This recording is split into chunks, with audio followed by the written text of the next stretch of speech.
Matulog na yata ako. Anong oras na? 9:19 PM na.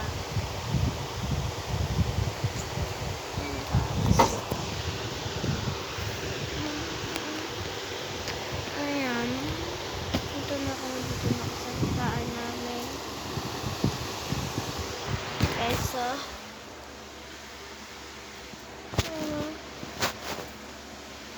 Guys, si Baba. Ayun. Ayan. Tapos, parang nabura na yata. And then, ito, yung baba. Pa rin natanggal, guys. Tapos, Saan na yung bag ko, wala. Yan. Nakap ni Mama yung bag niya. Ano na yun? Ito kami nagtaka.